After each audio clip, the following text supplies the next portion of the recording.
There's super cool, like, I know like John Gafford here in town uses them. Kyle Whistle's a big producer down in San Diego, uses them. So they've now become affiliated with some giant people nationwide, but now they're getting like financial services. And so there's other verticals. We had drinks at Tom Ferry's I'm sure conference in people Dallas. follow along because it's just a copycat world that that the real estate world works in. They see the big dogs doing it. They're like, right away, start I'm in following. too. What do you do? Okay, just tell me exactly what you do, and I will just copy it exactly. I'll do the same thing because I'll be just as successfly as you are if I copy you. Yeah, which is complete horse shit. Not true at all. Okay, I mean, if that's what you want to do without putting your own flavor on it. Aren't we just describing the coaching world right now? Isn't that what we're doing? I love going to these events now, and you'll see someone get up on stage and they'll talk about their social media following, and most of them they've paid for their audience. Yep. And then they talk about how they're like retire. It's the word retire. I've retired my wife. I've retired my mom. And here's us traveling. Here's pictures of us traveling all over the world. And here's a QR code for my coaching program. And they give no intrinsic value whatsoever. None. I was pleasantly surprised like 3 weeks ago, went to Tom Ferry's event in Dallas. It was great. Was it? People dropping bombs. Oh yeah. Actual worthwhile stuff. Actual worthwhile takeaways I brought back from that. Really? From that event. Yep. One woman did like a whole thing on events.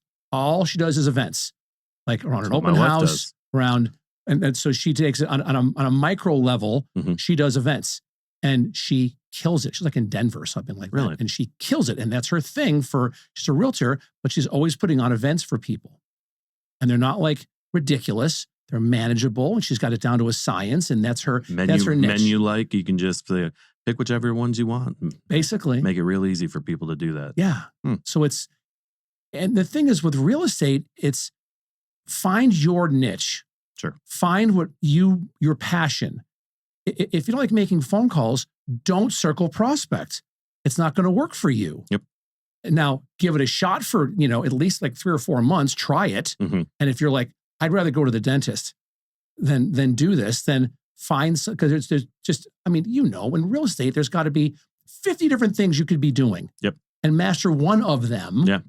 And you're okay. And I mean, part of that is the person hiring that person needs to be very clear about what you're going to do at starting, and almost like push them away. Like, this is going to be so hard calling. You're going to be calling nonstop. You almost have to get them in the mentality where they're like, I'm willing to run through the wall for you. Yeah. And if you give me somebody new who's willing to run through the wall, I can make them successful as long as they're going to follow along. But if they don't think they need to do that stuff, I'd rather smoke that out right from the start and not waste my time on it. Agreed. It's going to waste both of our time. The only difference is at the other end, I'm going to be fine. And you're going to have wasted multiple months not making any money. So let me save you that pain. You're out. It is something now, especially with the way the economy is right now and everything going on. It's, you better have your shit dialed in. Sure. You just really better have your stuff dialed in, and you better have your systems dialed in. And the ambiguity, in our business plans now it should be eviscerated, gone. You've got to dial it in and go with that one thing that whether you're a lender, whether you're in title and escrow, whatever, whether you're a realtor, pick one thing. I mean, in our world, it's can you be efficient right now in the mortgage industry? No one is making tons of money right now, but if you're not losing money at a time when people are falling off, a year from now, everybody knows it's a boom and bust thing. As bad as it is now, you can assume they'll be followed by a boom at some point. And as long as you hang around to that point and you haven't lost a ton of money and you've been relatively stable, you'll be able to have the fruits of everybody else's falling off fall right into your lap. Agreed. What do you do now to just survive, to just stay at, your head above water as a lender? I mean, you gotta like pare down the support staff you have. You gotta pare down the originators that you have. You have to work with your partners that are all the long-term partners who are still going to be there. And you have to just be very careful not to take unneeded risk at a time where you can't afford to, because there's not enough revenue coming in. And again, like I said, most of these places around town are losing their asses. You just don't hear about it, and we're fine. I mean, like, we aren't. So, we got into a place where it's like you see the writing on the wall that the next 12 to 18 months are going to be rough, and you got to start. And that was last year in the middle of the year. And you got to look at that and go, okay, be smart. how many processors do you need? How many administrative staff do you need? You got to make sure those things are in line with how much you anticipate making. Otherwise, you're just going to be keeping people and losing money left and right. And ultimately, we did that in advance of when we needed to do it. And it actually put us in a pretty strong place. And as a company nationwide, because obviously we're based out of Atlanta, very strong. Like they did this and they're very strong compared to the industry, way far ahead of people as far as being financially sound and having made the right moves earlier than they did. A lot of people hung around spending tons of money, not realizing, you're not going to get anything out of this money because there's going to be no homes to sell and there's going to be no people wanting to buy. So, you can do all the advertising you want, but it ain't going to turn into anything in the next 6 to 12 months last year. What? Because to me, it's like, again, it's like how you look at title companies and realtors and lenders, and lenders are all the same because you are all regulated by the same, stuff through the, Division of Insurance here in Nevada or wherever. What is it that sets first option mortgage, aside in a good way, against the pack? I think it's probably the fact that we're one of the few that were here the whole time. That pre-collapse, after that, even all the big dogs went away. The biggest in the country left Nevada and didn't even lend here. We're one of the only mortgage companies that was pre-collapse, never left, stayed open the whole time. And then on top of that, the people that I hire and I train were never loan officers. So I can train them really in the image of what I want them to be. And I think they're the smartest, best at their job loan officers that exist in the city. And most of the time when those people, if I lose somebody or they leave, they go manage places. People that I didn't think could cut it will leave and go manage offices. So I know that the people we have that have gone through first option over the 18 years, 17 years I've been there in Las Vegas are studs. And I know that people I have now are studs, and I'll put them up against people that in this town. And I could take just one of my loan officers, not me. And I guarantee you could talk to both of them and be like, that person's sharp. How do you weaponize a stud? You have to make sure that you're bringing enough. And when I say a stud, someone that can talk to a client and have a client go like, this person knows their shit. Go literally be able to say like, I like them because, the art of shooting the shit and getting somebody to actually build rapport with you. They're really good at that. And so how do you weaponize them? You have to make sure you're bringing in enough business for them and kind of challenging them. Hey, you better convert this business because, if you stop bringing them business, they're not the type of people, at least our structure, where they go out and get business. They're the people who convert it, and they're really good at that. And so we weaponize them by making sure that they're constantly kept busy and challenged. Hey, are you beating your other loan officers in the office? They love that. That inter-office competition drives greatness because they know if one of them drops the ball, the other one will be like, hey, give me that next lead from that realtor. So for like our realtor partners, it's great. That inter-office competition breeds greatness, and it really keeps realtors from having that whole, like, when you start off, you're like really gung-ho, like, I'll do whatever you want. And then they stop answering the phone and they stop acting like it's brand new to them. They take it for granted. You can't take it for granted in our office because if you do, the next loan officer is going to go like, hey, just give me a shot at that. How many LOs do you have? At any given point, we're somewhere between 4 and 8 on the low end now, just because we're literally, but it's one of those things where the amount of business the industry controls how many we'll keep. And ultimately, if it ramps back up like you expect it to do next year, we're in a position at any given point to ramp back up too. You just got to, like I said, you got to pare it back when times are tight. You got to make sure you have everything in line. You got to keep your producers busy. You can't, you got to get rid of that bottom 20% and keep the producers busy, and ultimately that'll change once it starts heating back up. Would you be, are you hiring right now or no? Is hiring freeze? The right person, possibly. Who's the right person for you? That's the hard question because ultimately I don't like to hire loan officers. I want to hire people who have kind of a makeup of, they got to be able to shoot the shit with people. They got to be coachable and they got to have a self-motivation. I don't want to have to light your fire. I need you to be self-motivated. So if you got those 3 things, I could probably take you on. But if you're a person who walked in and you already had a book of business, I'm going to treat you probably differently because you have a book of business that I'm not giving you the business. So we're never not hiring. We're just more picky when it gets to times like this. Like I probably wouldn't get a brand new person.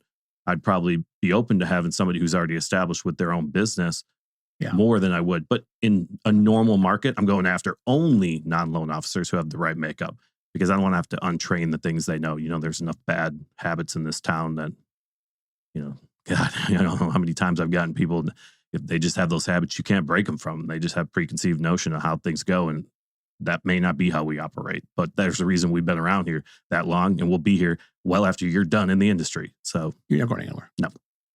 What are some of the good habits you look for if you were to hire a loan officer today that is already has a book of business? What type of qualities, habits, personality traits are you looking for? It'd be interesting if they have a book of business. I want to see what their agents say about them, because most of the time you can tell if they're good by talking to their agents. And because some of these loan officers are really just business development directors. They go out and they generate business, and then they hand it off to a loan officer assistant. They don't do anything. So when you say a loan officer, that's a traditional person who's actually working the transaction, not a person who just goes out into the market and gathers business and then hands it down to somebody who's their assistant. So I'm going to look at the agents they work with. I'm going to ask them, is this person the type of person who keeps you constantly on the forefront of their business, letting you know, like, they don't feel like they're taking advantage or granted your business? Are they taking for granted? Because if they take for granted your business, they're not somebody I want working here. And honestly, I could probably bring them on and then have that realtor work with us continuously, even if these people leave. But I'm not in the business of trying to take people from some other people. So most of the time, if I hear the realtors talking glowingly about them, that's a pretty good sign that they're going to be somebody who's strong. But that's not always the same makeup as a newbie, a green person who I want to train myself. Some of those people are just, like I told you, they have those skill sets of being, self-motivated and coachable. And I always, I tell, Brian, my business development director, and every single time I hire someone, I'm looking at those three things. And every time, if they don't have one, I go, this person doesn't have this one thing. And he goes, I guess we'll see if it works, but mark my words, it's not going to work. Probably the last two or three didn't work. And I always pointed out to him, remember, I told you this person wasn't coachable. I told you this person wasn't self-motivated. If they can't shoot the shit with someone, that's not going to work. These people don't build rapport with people. If you don't have those things, you're only going to work for a little bit, because it's probably not going to work in my office. So the ones who have it thrive. How does, as you mentioned Brian, I have to ask this question. And I love Brian because he is the quintessential business development officer. He just is. If you don't like Brian, you got a problem. That's not you. He's just a good guy, right?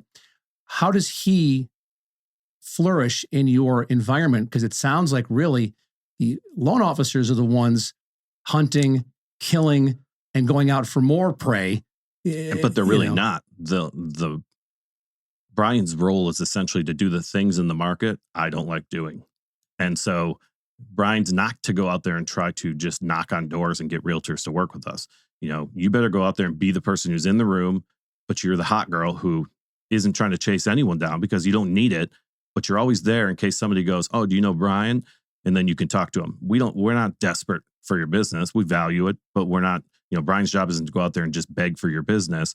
He's to go out there and find strategic partnerships that are actually ones that work well with us, which are people that actually want to be business partners and care about us being successful. Yeah. Don't just take my money. I don't know how many realtors I've worked with where it starts off that way, but then you quickly realize we're spending $4,000 a month with you, and you don't even care that we haven't closed a transaction with you in 3 months. You should be coming to me and saying, hey man, we'll do better. We'll get more. Because I'm going to come to you and say, I want to make sure we're doing the job for you. Is this generating business? This money we're spending? So if the partnerships aren't both ways and they care about you and you care about their success, it's not, you can fake it all you want. It's not going to work out. Well, I think the biggest win for you with Brian is that he's not hot, but he has veiny biceps. Yeah. He'll be happy you said that. Come on. He'll be so proud. I swear to God, he's got to have 45 or 50 pound dumbbells in his office, in his car. And he does couple sets of 12 before he goes in and meets somebody. He wants to get a little pump going before he meets them. Got the First Option Mortgage branded polo on that's maybe 1.5 sizes too short. Purposely. And, definitely on purpose. But then he walks in with that just mild little swagger. Yep. And he's got the Daytona Beach 1988 swollen bicep thing going. And he's a great guy. Yeah. It really works and well for us because it counts on loan officers doing the job really well. So if Brian's going to bring business in from these realtors, the loan officers have to do the job so that those realtors are wowed by that. And then Brian can follow back up and say, hey, let's do some more. Great. So without the two of them, they really do work well. Those loan officers essentially don't have to go, the way loan officers are in the market. They spend 75% of their time just going to try to talk to realtors and get business. They don't have to do that in my office. So for them, they like the fact that they have somebody who goes out and does that stuff. But they're going to be held accountable to their job. And Brian's ultimately worthless if the loan officers don't back up the stuff where he's telling these agents. So they work together in a symbiotic relationship that, it only works if you're both doing your jobs. And if it does, it work really, really well. Like in Anthony's office, we've done that so long with them, 8 years plus, that it's like what we do is similar to what they do. And that's why we work well together. That was one of my biggest challenges. I mean, I was title escrow for 9 years and then said, I was fired, but greatest blessing ever, because the biggest challenge I had was I would come in and I'd have a book of business and I would and bring people in, and you'd have these realtors busting their asses just to get a deal in. And you get it in front of an escrow officer, and it's a volume business. We all don't have, no one bats 1,000 in real estate at all, in any facet of real estate. But you'd get them in, and it wouldn't be the first deal or second deal, but eventually down the road, something would happen. And realtors have such a hair trigger now, and there's so many other title and escrow companies out there that you're only as good as the shittiest escrow officer that you're working with, or the shittiest LO that you're working with, because they're going to jump to another lender. They're going to jump to another title and escrow company. And to me, it wasn't really the fault of the escrow officer, because nobody can bat 1,000. Nobody. And I would always vet who I would, be sending business to. I mean, it's super important to make sure that everybody I know in our office, that if somebody was to be constantly sending out, let's say, bad pre-approvals that weren't getting qualified, got into contract and fell out, the other people would eat that person alive, because they would say, you're messing with our name, and now my pre-approvals are going to get judged negatively because you're not doing your job right. So that like wolf pack thing, like most of the time, if someone sucks, I don't have to kick them out. My loan officers will slowly make that person want to leave, because they essentially are not happy with the standard. I love it. And they don't like the standard falling off, even though, your business is independent. Your name isn't, and your brand isn't. Your brand is all tied to each other. And that's why my name's on every pre-approval, because I also want to be able to look at them and go, every pre-approval you put out has my name on it. You better not screw me. And I want them to know I'm going to say that too. So, I don't think a lot of people in this town run their business that way. Most loan officers essentially are the people are going to get the business and just handing off. So it works for them. I mean, this has worked for us for years, and, I don't see us changing that. It's something that once you get it down, the thing I love about you is that you're a numbers guy first and foremost. Yes. You're all about, if it doesn't make dollars, it doesn't make sense. Right? But you also have that human component. Because most people that are that high I in the disc profile are more like on the spectrum and don't have empathy. Where you do have a sprinkle of empathy with stuff, that there's people behind the numbers, and to nurture and to grow stuff. And I admire you for that. Thank you. You're welcome. It's pretty cool that it's more than just, a chart. And bar graphs. I'd say in my past years, I probably was a little less empathetic, and obviously post certain life experiences, it makes you a little more like sprinkle a little more of that empathy on top of stuff. Well, by golly, Philip, let's talk about that. What a wonderful little segue, because you and Anthony were in here before a couple of months ago, and it was great. But we talked afterwards, and it was like what you went through was such a life-changing experience that most people hopefully never have to go through. And there's so many people out there now, coaches, gurus, whatever, that say, oh, I live in my car for a weekend. I know what it's like to be homeless. And now buy my coaching platform. And you're like, mother, you don't. And so when we talked after that episode, even I was like, I thought about it a lot. And you're the second person to come back. And first was Mike Rowland, and that was because I was still learning getting my stuff going on. So my first and second episodes were Mike Rowan and somebody on his team.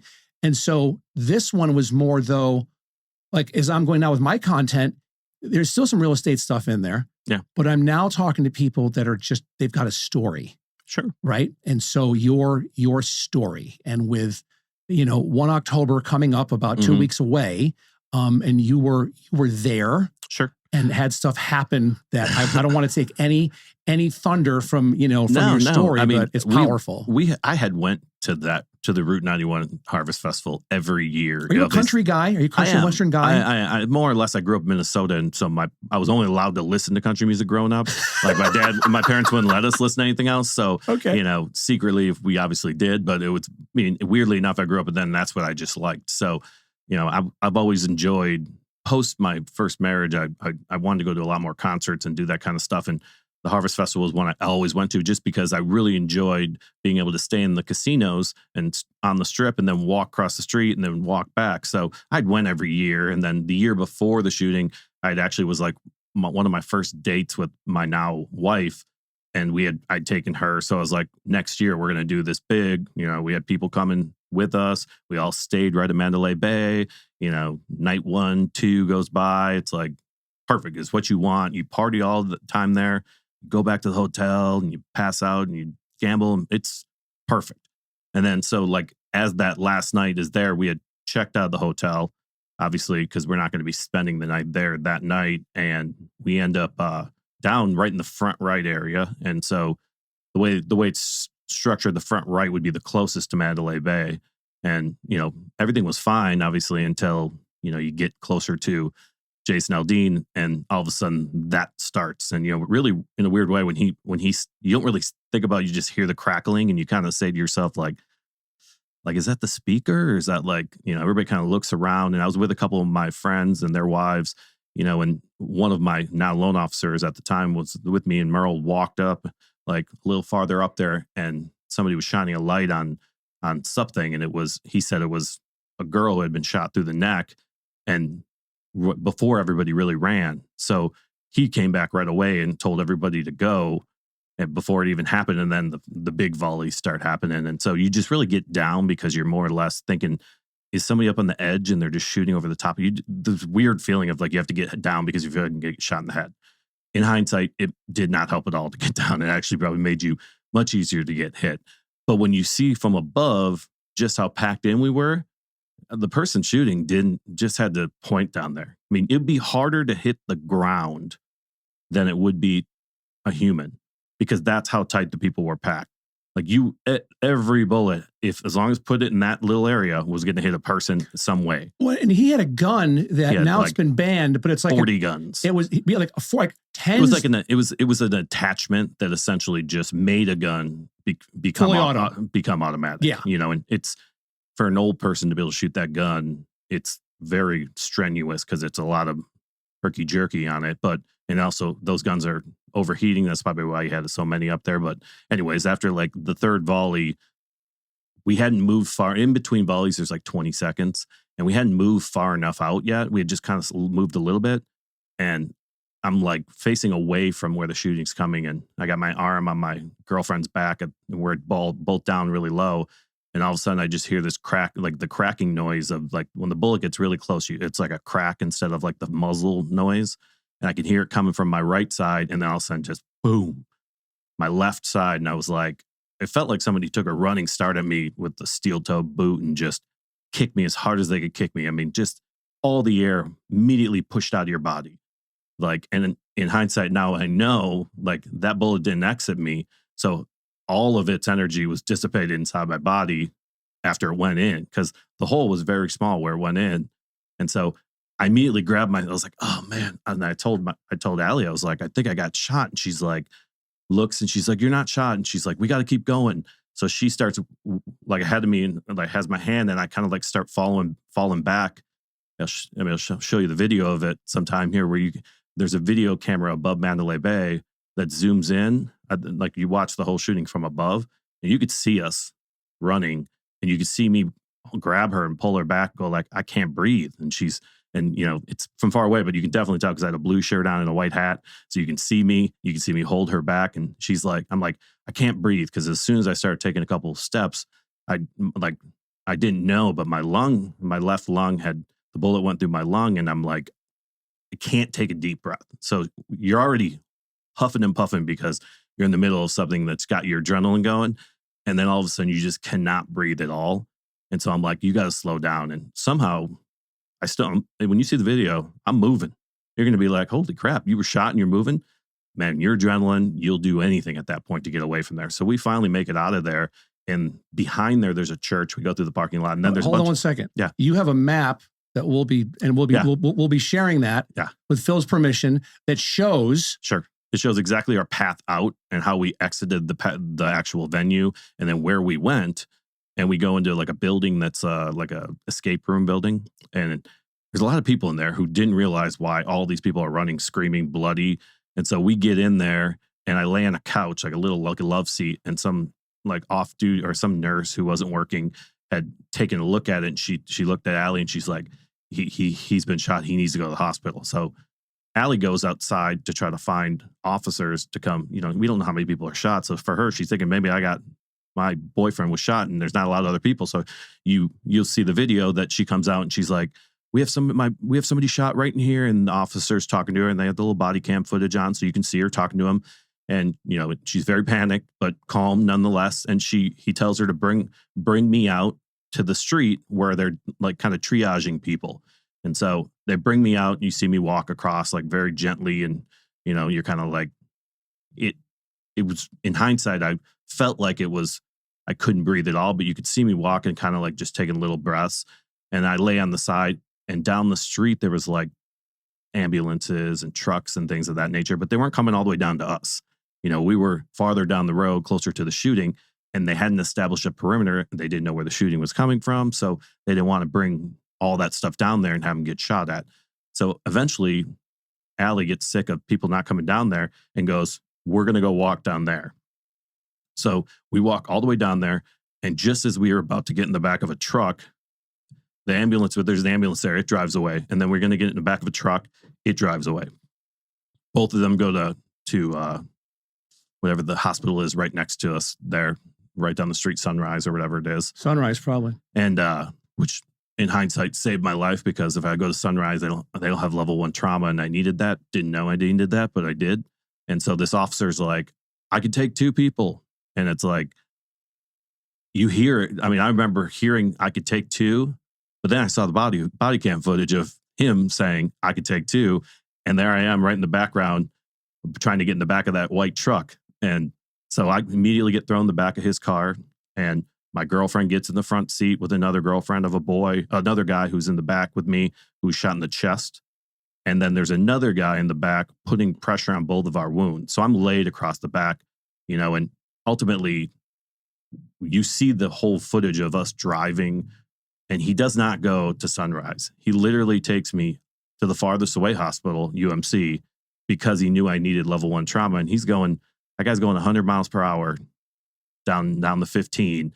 And you hear my girlfriend in the front seat, trying to call my parents, trying to call my brothers, to let them know. And, this guy's on top of me screaming at me, like, you got to fight.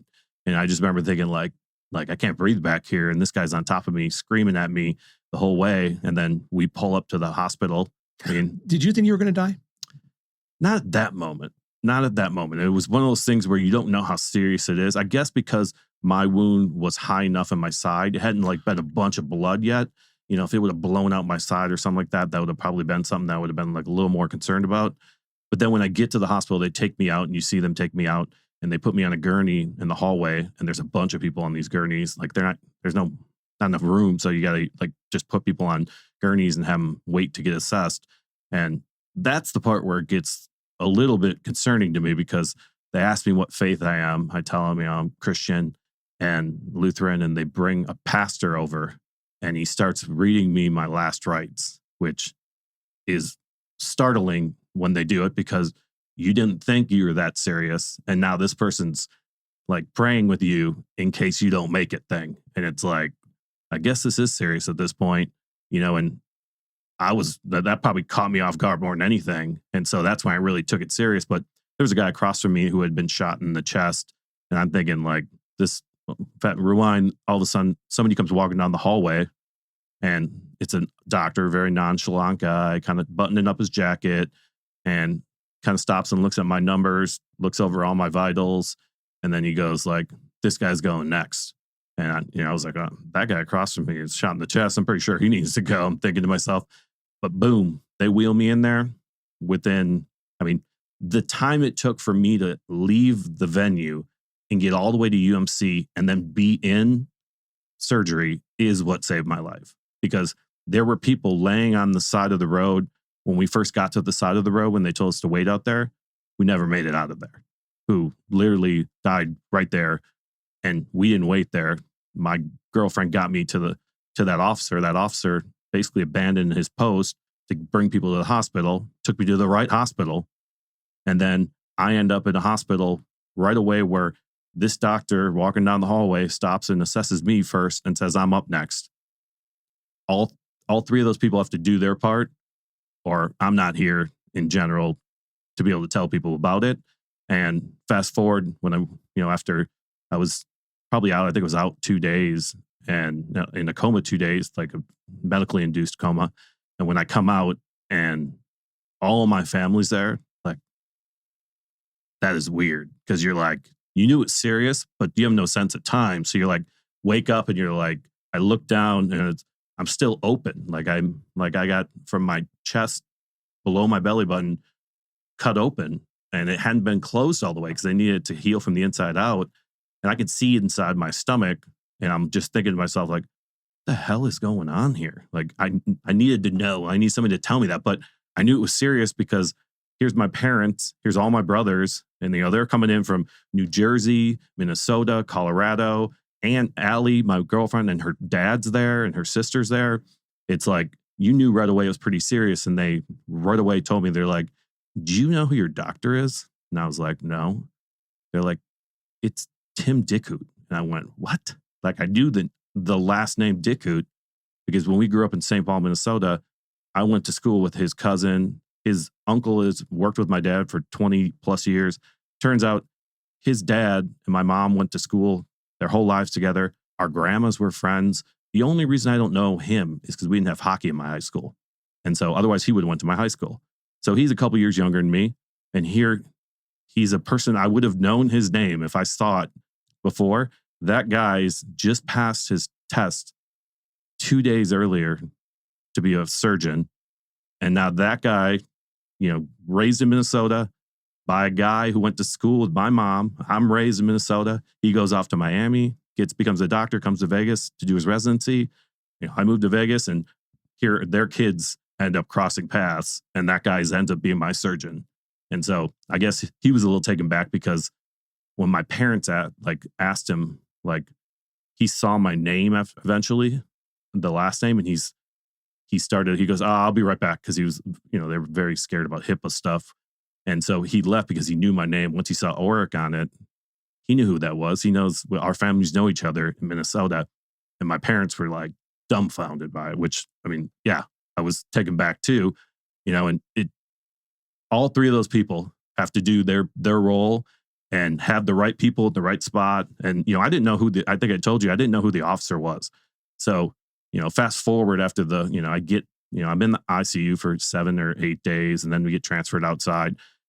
And then I had issues with infections and stuff. And realize I spent 30 days in the hospital, and, it was, there was probably a better than 50-50 shot I wasn't going to make it when I got put on that gurney in the ICU, just because when you're shot in and the bullet doesn't go out, it basically spreads, it comes into your body and then just breaks into pieces.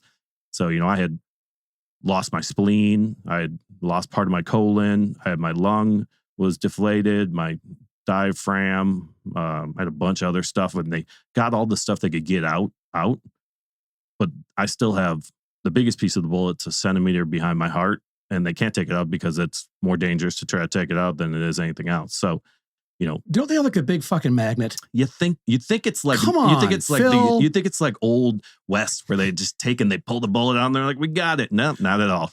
that bullet goes in and goes into 100 pieces, so. Do you still, so you've got the one big piece, a centimeter from your heart. Do you have more inside of you, or they get everything else out? No, there's plenty of pieces all over the place. I mean, even weirdly enough, the bullet entry spot, like weeks afterwards, all of a sudden stuff was coming out of it.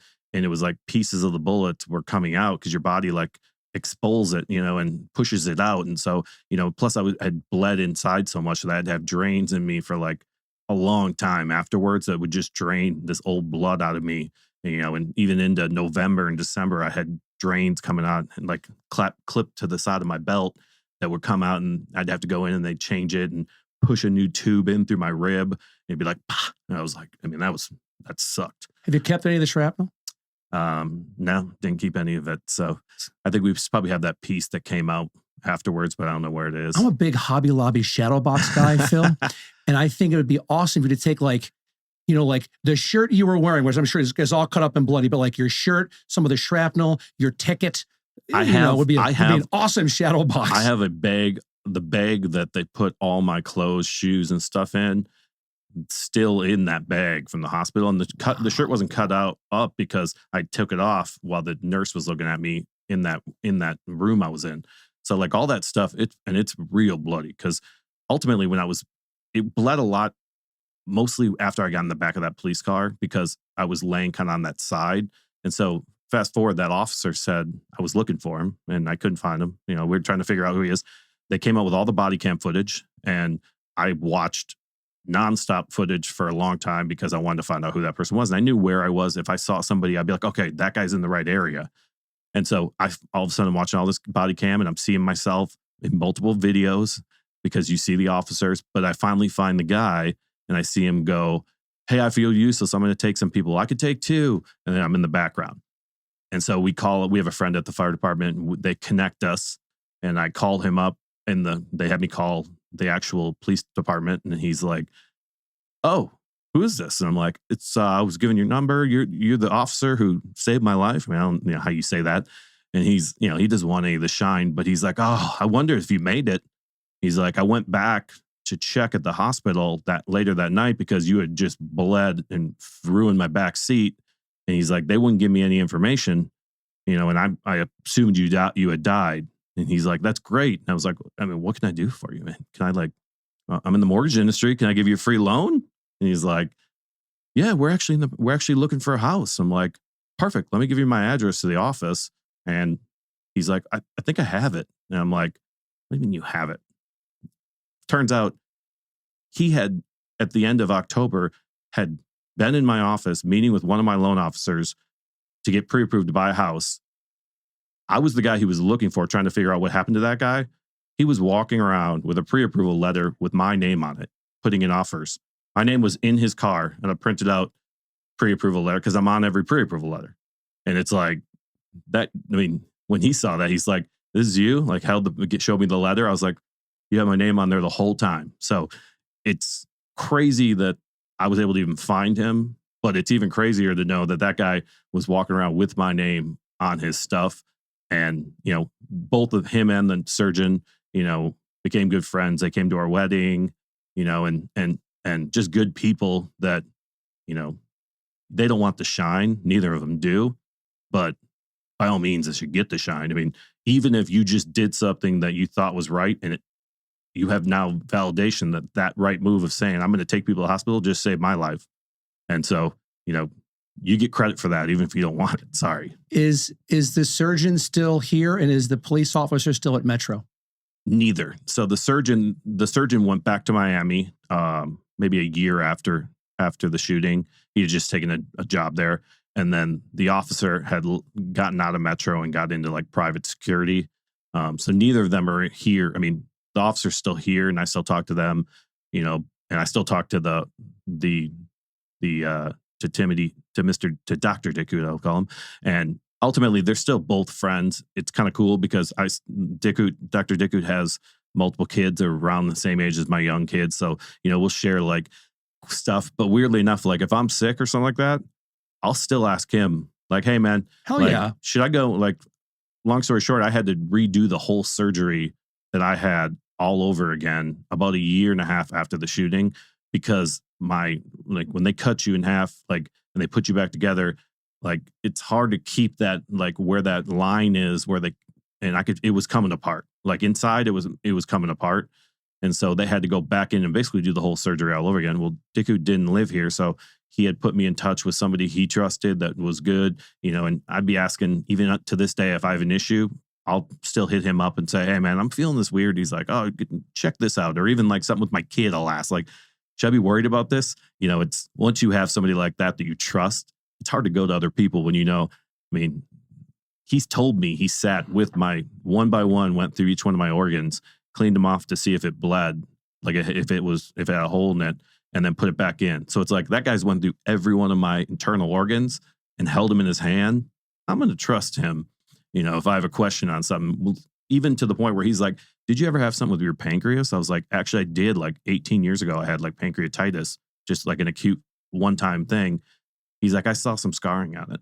I was like, that's crazy. Like, literally, that's getting to your pancreas is not easy either. Like, it's in a place where it's hard to get to. So for him, he must have went through, and it makes sense. You would have went through everything, just to make sure, what do we need to work on? And there was a period where they did the first surgery and I was still open, but and my colon was not connected again. They had cut out the piece where the bullet went through, and they were waiting because he needed to go do more surgeries. And they put me aside for like 12 hours with my colon not together, not closed in my thing, and then went back in and finished the surgery and put the colon back together and closed me up. So it's like, those people live in a different world where, they can turn it off and just be like machines.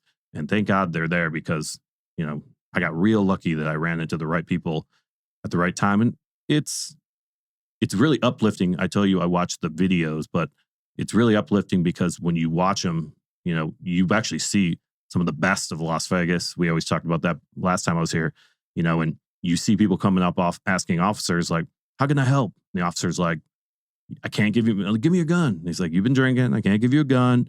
Go stand over there. And if somebody comes around the corner shooting, tackle them. And there's like a line of people over there. Like, that's a suicide mission that they're volunteering for. But they walked over there and stood there because people didn't know where it was coming from. And this officer's telling you to go stand over there. And if somebody comes around the corner, to tackle them. And lots of people were volunteering to do that, not just one or two. So the amount of people that would come and help, it's uplifting. Like, you watch those videos and you come away. For me, I had my mind's eye knew what it felt like that night, but to see it again, real time, real life, actually was very cathartic and like made me feel a lot better. Like, it's like, oh, that is how it went down. I remember that, and it's not, you don't have to keep playing it up in your mind's eye. You can actually watch it. And so I don't know how many of the people that were hurt or injured even know that all those body cam footage exists. But I can see myself all the way up until I get in the hospital, until I get walked into the hospital, in multiple different cameras on people's shoulders, which is crazy. Isn't it nuts? And you have it. Yeah, I have it. You're probably playing it right now over this in the background. There's a very good chance for playing it right now. And it's really cool to see it, because I can tell the story, but I remember telling the story a lot for the first couple months after the shooting. That was before the body cam footage came out.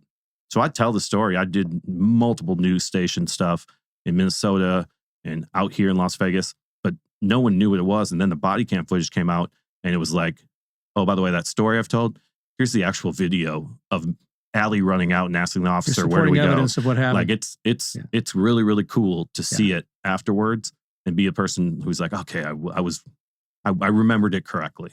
Because that doesn't happen. Nobody else, there's not another mass shooting where, body cam footage is like collected at the moment it's happening, where people can go back. I'm sure they exist, but not to that extent. And, I was very lucky to, again, have the right people with me, doing the right things at the right time, pointing me in the right directions, and otherwise I'm not here to be telling the story to you about it. So you're not. Yeah. After coming through it all, how do you look at life now? I think you beforehand compared to now. I think I was telling somebody else earlier that, it's not, we didn't, like, people would come up to us and say, like, I'm so sorry you went through that. And we're like, we're not sorry. Like, literally, we survived, and ultimately the people who didn't get hurt probably dealt with it worse because they just and mentally they had to play the what if game. What if I did get shot? Well, we didn't have to play that game. We were, and we got to spend a lot of the time after the shooting focusing on something specific, which is me getting better. And so for us, that made it a little easier. But then after I, saw the body cam footage and stuff, really I walked away from the thing thinking, hey, I'm very lucky and blessed to have made it through it with these people doing the right things. And ultimately, I also saw a lot of good out of people. I saw a lot of good out of the city, what they did for my family, like as a city. Like my parents were not big on Las Vegas. They're Christian, Lutheran, Minnesotans who were never happy with me moving to Las Vegas. They changed their tune after that because people here like treated them like their own family. And really, I walked away knowing that like this city, very transient in nature, but don't mess around here because we are family essentially, and people will come help each other out Amen. here. Amen. And that is the best example of, a reason why living in Las Vegas in the worst time, we still saw the best out of the people here, and you'd think that would happen in most cities. It probably does. It was nice for Las Vegas to be able to show that's who we are, and I wasn't awake for it. I was in the ICU, but, big people meeting with my parents, just, Wayne Newton giving him a cell phone saying, you guys need anything, just call me. We'll bring it down. Yeah, that's crazy. So he was, I heard stories like him being at, just coming to help. He was just in the ICU's waiting room, just going around, shaking hands, giving hugs to people. And he just gave them their cell phone number and said, I'll start crying about that because that was like the coolest thing ever for a guy like that. Doesn't have to do that. Yeah. But Wayne Newton loves Las Vegas so much for him to get immediately to the, level 1 trauma center where everybody is, just to give hugs and say, I love you. I'm here. I mean, he doesn't know what it meant, but it meant a lot to my family. And so I think I told you that like this past year in the Stanley Cup Finals, the last game, I was upstairs and Wayne Newton was sitting in the table and hide right next to me, and I was like, I'm gonna say something to him. So I went and said, I was like, do you remember when you were in the ICU? And he's like, because he never met me. I was like, you remember talking to some parents from Minnesota and stuff? He's like, oh yeah. He was like, those were my parents. And he's like, oh. He starts crying. He's like, oh man, he brings his wife over to tell me. And so like I think it meant something for him to be able to tie it to like, you didn't do it to me, but thank you because you did it for my family. And it meant a lot to them. What a great validation. I'm speaking for Wayne Newton, but this is a guy that's known around the world as a singer, performer, and he gets his compensation for that. And that's nice. This is another level. Yeah. There wasn't cameras in there. Nothing. No cameras. By the way, you couldn't get in. UMC was like a fortress because no one was allowed in there. It was guarded by police for the first like 24 hours. I mean, he was going in there for no shine whatsoever. And there was other people there, Sean Hannity, some of these other people. There was no cameras looking at what they were doing. They were just doing the right thing and meeting the people that, trying to give people a little bit something to think about other than that. That to me is amazing. Like that's a true test. I love it. Whenever someone meets somebody famous and they bring it up, I always say, were they nice or were they an asshole? I always ask that question. I always want to know, were they around media or was it just on the side? Because as soon as I know they're not doing it for them, like there's no shine to it, they're only doing it for the person they're talking to. That's a person who understands their fame and understands at this moment, I can actually use this to make people comforted. Yeah. And that's awesome because he used that and he didn't know what it did. I don't know how many people in the ICU are from Las Vegas. I know that the amount of people shot that are from Las Vegas is pretty small because there was a lot of California people there, and I don't think anybody else in ICU was from Nevada. If I remember correctly, I think there was like 8 stalls in the ICU. And I would think I was in the 9th one because the 9th one is a little bit bigger and it's designed for like if the president or the governor or somebody was shot because it has like a side area for like Secret Service. So for a while there, they actually thought that Trump was going to come and that was the one room he could come into because of the Secret Service side part. Everything didn't end up happening. But, I knew a lot about the people in the ICU and I don't think any of them were from Nevada, but he came there because this is his city, his state. And he's coming to comfort people. He is Mr. Las Vegas. So absolutely for parents, I mean, you're a parent. Like if something happens to your kid, all you want to know is that the city's going to come take care of your family and your daughter and your kids. That's all they can ask for. And for my parents, they got that. Well, my kid's safe. That's it. Yeah. And who was the sheriff then? Was it Gillespie? no, it was Lombardo? Lombardo. Okay. And correct me if I'm wrong, but from what I heard, either when he was under sheriff or something, he went to like India, because that's where the biggest thing that they say, how this guy, was it 48 people that passed away? 58. 58. Yep. 58 people passed away. It could have been a lot more, but that Metro is trained that when there is a thing going on, like a violent act, it's all hands on deck and everyone goes. I mean, having watched so many body cam footage, there's not anybody going away. I mean, it's free. You can go watch on YouTube. Every video that was released, it's very uplifting. It's like, you realize these people really, I mean, I get it. We were going through in the last couple of years times where people were very anti-police and stuff. And, they would rarely ever bring that to me because they know I'd say, I mean, I understand what you're saying, but I'm a grand example of the opposite of that, and it didn't matter that what I looked like or anything like that. This person was doing this for the right reasons. And to be trained to have Lombardo, like I saw it was India, where there was like a shopping mall that there was active shooters there, and the police just sat by, waited for a negotiator come and all that, and like hundreds of people were killed. Sure. And the takeaway from that is no. When you hit when you go to the bat phone, everybody comes. Yep. Everybody. And it's something I learned that it was 2017. I did the Metro Citizens Police Academy, which was phenomenal.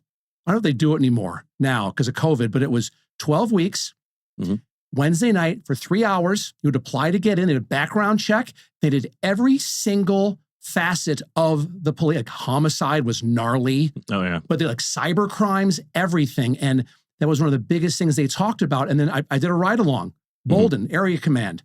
And it was like Martin Luther King and Avenue Q. It was awesome. Graveyard. And the one officer I was with, who was great, said, if we get this one code, that means they're calling in the cavalry.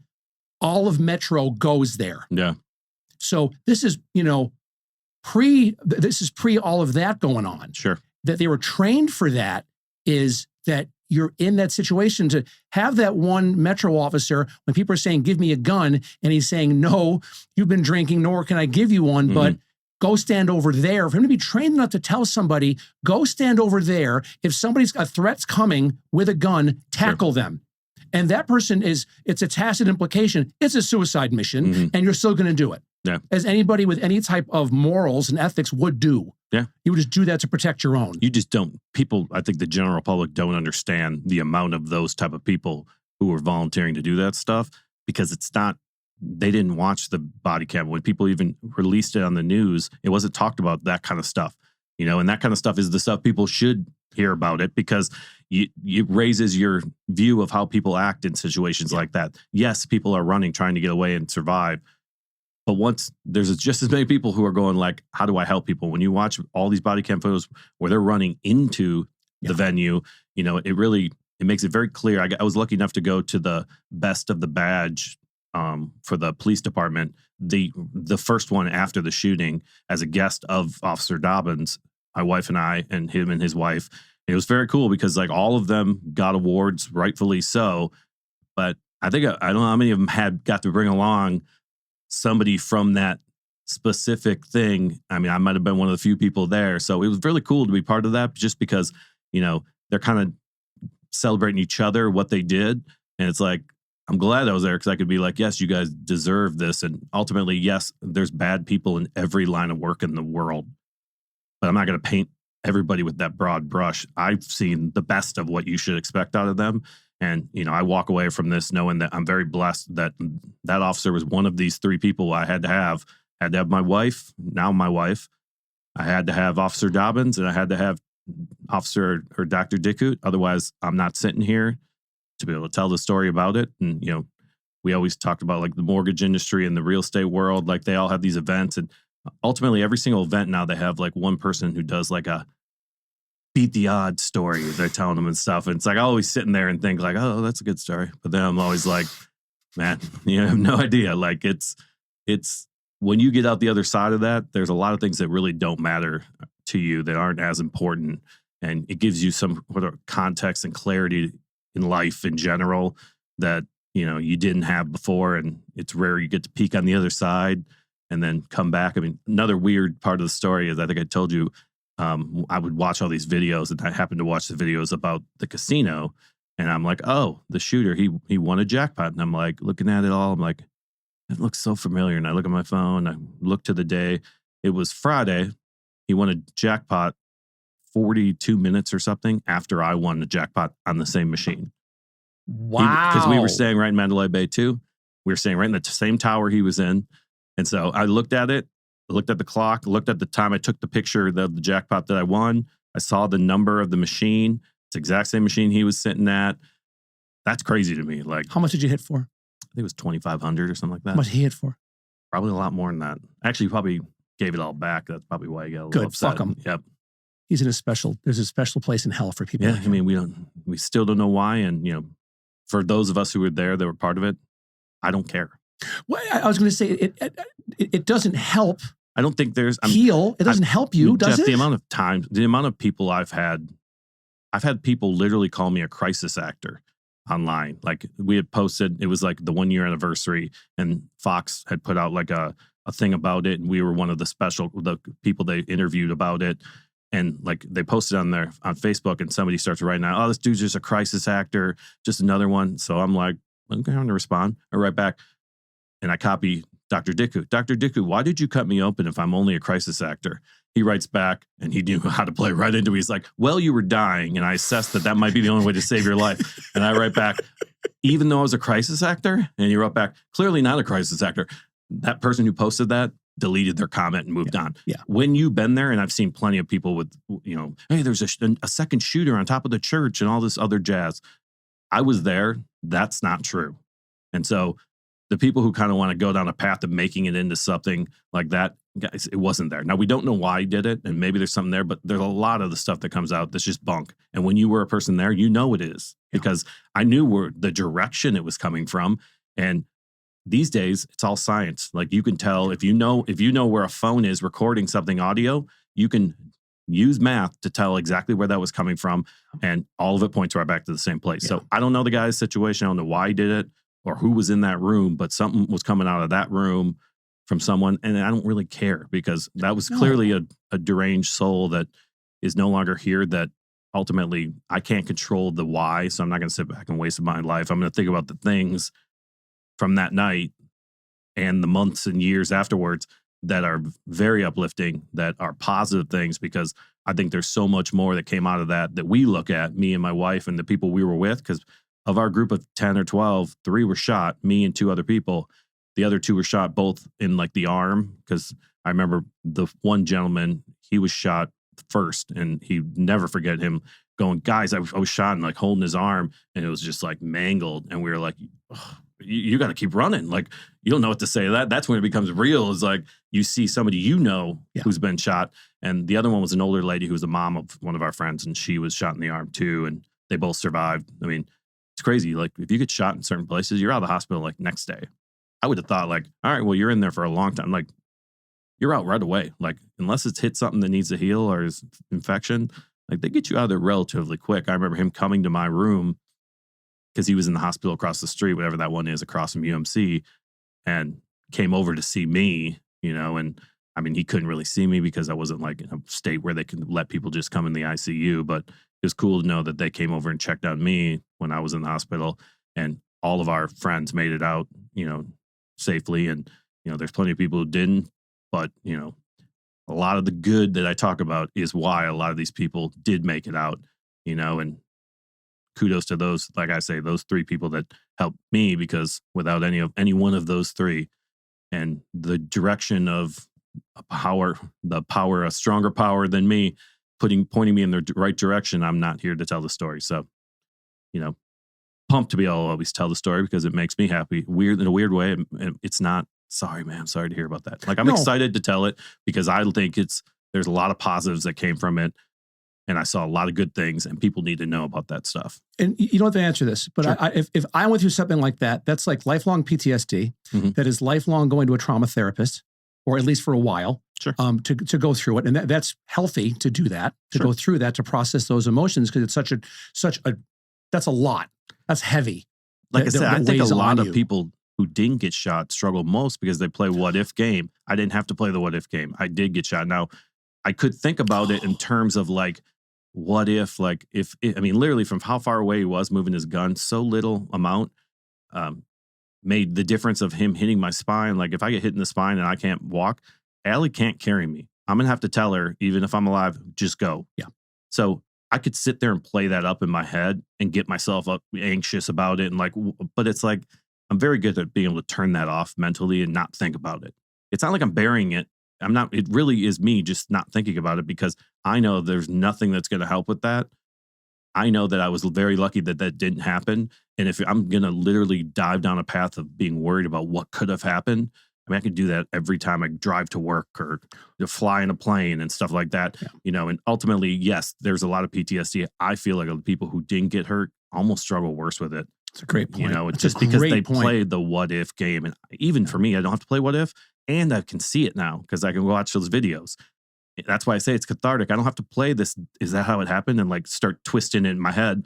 Like I'll never have twisted it in my head because I know exactly what happened. Exactly. And I can rewatch it whenever I need to. And weirdly enough, I watch those videos more often than one would think, just because they're on my phone. And as I come across them, it's, I mean, it doesn't make me anxious. It makes my wife a little anxious. Again, she wasn't shot. So I don't know if it had a lot to do with not being injured or being injured.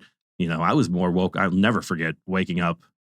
Like probably one of the only times I probably cried was like I woke up and I was like, it was the middle of the night and I asked, can somebody bring me like an iPad? I took the nurse's phone. Weirdly enough, the nurse's name ended up being like my girlfriend at the time saw the name on there, and it ended up being, it was whatever the name of the lady was like her parents' name. It was like, she's like, was taken back by it. And I was like, she's like, that's what our name of our nurse is. So I never met her because I was out of it. But anyways, I asked to use her phone so I could text Allie and say, bring me an iPad. And I remember it was like 3 a.m. You know, I'm on crazy pain meds. I'm still cut open. You know, the type of pain meds where Dilaudid, where when you close your eyes, you're dreaming immediately. Like from like wide awake to dreaming. Like it's uncomfortable. And so like, I'm like, it's comfortable, but it's like scary. So I'm looking at an iPad and I'm like, this is the first chance I'm going to get to be able to Google what just happened. And it's 3.5, 4 days after it happened, which is crazy. You just woke, you've been in the hospital. You now get to find out what happened. And I remember the first thing like popped up was like a Eric Church, you know, who Eric Church is. He played there on Friday night. And so it was him doing a song about it. He wrote that he was playing in the Grand Ole Opry and he was like pointing out something about seats that were empty where one of the guys had died. He was supposed to be at the Grand Ole Opry watching him. And he kind of like broke down in the middle of telling the story. And I was like, I remember just sitting there like sobbing. The lady came and she's like, are you okay? I'm like, yeah, I'm okay. But it's like all those, like the first time I found out what happened. And the first time is like middle of the night, no one's around, 3 a.m. And I'm sitting in a hospital bed, you know, and I'm just sobbing like a little baby. And then past that point, most of the time I was good. I mean, I guess it only affects me more how it affects other people. Like I'm a big boy. I'm not crying because of me. I'm like, how does it affect my parents? Yeah. You know, how does it affect my girlfriend, now my wife? Like that kind of stuff is harder than me. What a great point that I love when you said, you know, I didn't cry because of me. I'm crying because of, you know, other external factors that are going on that move me. Like I'm the same way.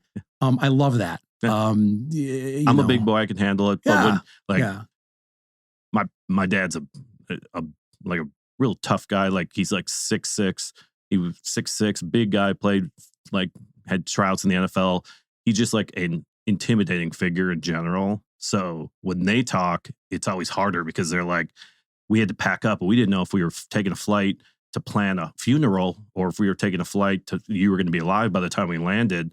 Like that's harder than my stuff, you know? And like, he said that I don't remember this because I was on drugs, but he said I was like, am I going to live, Dad? Like when I woke up and he was like right there, like, Dad, am I going to live? I mean, I don't even remember saying that. And he's like, that was the only time it got me. I was like, click, thanks, Dad. How with Allie is your wife? Yep.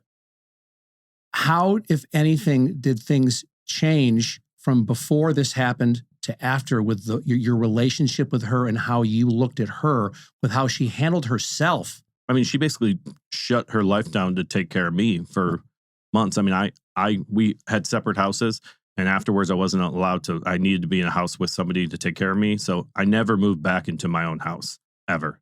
Like, I moved into her house, and past that point I was in her house with her from that point on. So, I mean, she essentially was taking care of me to a tune of like wiping my butt type of stuff. It's pretty easy to know that person's the right type of person when they're doing that kind of stuff for you, and they're cleaning out bullet holes that are squirting blood out of them and stuff. Like, she did a lot, and she shut down her life to be able to do that. Her family's that way too. Her first person here was I think it was her sister, like her sister and her dad. And you have a daughter, so imagine your daughter calls you in the middle of a shooting, like she did when we were inside that like escape room, and tells her dad, I'm in a shooting. I have to go. I have to call some other people. Hangs the phone up. He doesn't hear back from her for hours. He hopped on the police scanner and just listened. It would be terrible. So they were the first people to get there. She's that type of person. Their family's great. I mean, I knew right away afterwards, and we weren't going to like rush in to get married because of it. You know, we had already dated for such, well over a year. And so for us, I think we already knew that. And it was just more of a confirmation of anything, because I would have done that for her. And, I think I guess you expect somebody will do that for you. It's very nice when you find out they're that good of a person that they will do that for you. But anybody who knows her would say, oh, 100%, I would expect her to do that. I have never met her, and she's a freaking angel. Yeah. She's an angel. I mean, she is. I mean, it's one of those three people that I had to have there. And, ultimately it's funny because I always joke with her at the starting that she was like yelling at me to run. And I was like, I'm trying to run. I can't breathe. And she didn't know I was shot yet. She looked at it, wasn't bleeding. So she's like, you're not shot. And how dare you? And then in hindsight, it's like, yeah, you were telling me to sprint, and I was here without a lung, deflated, and you're telling me to sprint. But again, you see her pulling me, really kind of hustling me out of there. And again, that was her moves were crucial to me getting out of there, crucial to me getting to Officer Dobbins, because if we would have been laying on that side of that road for a while, and I mean, they ultimately say if you're shot in the torso, you probably have a higher chance of dying just because of what can go on inside you. Yeah. The amount of things that can go through and bleed, which cause you to bleed out, is a lot higher when you get shot in your torso. So for me, I was probably a person who needed attention right away, but because I wasn't bleeding or blown out, people weren't quick to like have that conversation with me. Fast forward, and I talked to the doctors, and he's like, yeah, you probably were somebody they should have been saying, we need to get that person there right now because of where you were shot. And I was like, I would have never thought that. I thought, okay, well, you're going to help people that are like shot in the head or something like that.